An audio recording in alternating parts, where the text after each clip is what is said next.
Assume you know nothing about anything.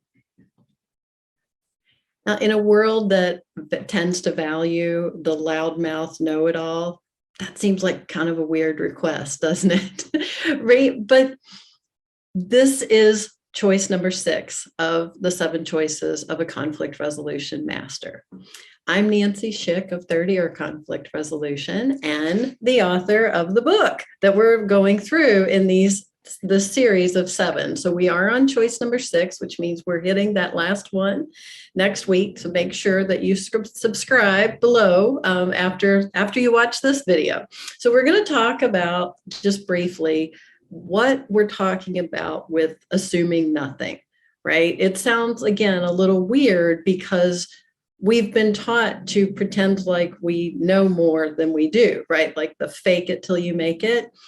And in conflict resolution, that doesn't tend to work because what happens is both parties will come to or all parties, it can be multiple parties, will come to the dispute with these positions that they're just staunchly entrenched in, right? Not going to budge in any way.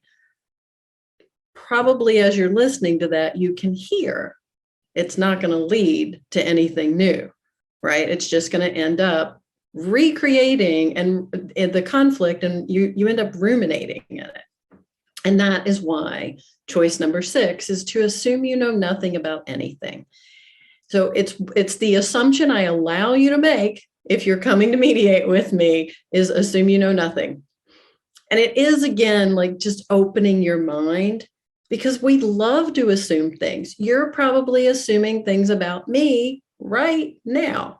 You're looking at me and you're trying to size up whether you think I'm credible, whether I'm somebody you would want to work with, or if I'm out of my mind, right? And you may be basing that on a lot of different things, but you might be wrong. Now, you could be right too on some of that, right? But it's about just opening your listening. And as you probably know from the title of the business, Third Ear Conflict Resolution, it's all about listening differently. And you may be at this point forgetting or just wondering what third ear is. So it's a great time to remind you that your third ear is in your heart.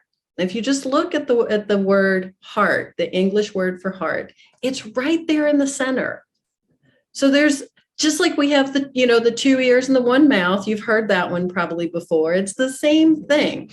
You have an ear in your heart, not anatomically, right? But you can listen compassionately and break open these conflicts so that you can resolve them. And you're not going to see it if you go in with all your assumptions. So again, I'm going to go through that last one in the next video. So make sure you hit that subscribe button below. I'll also put a link in the notes to the video to get the book. So in the meantime, keep listening with your third ear for those hurts you can heal.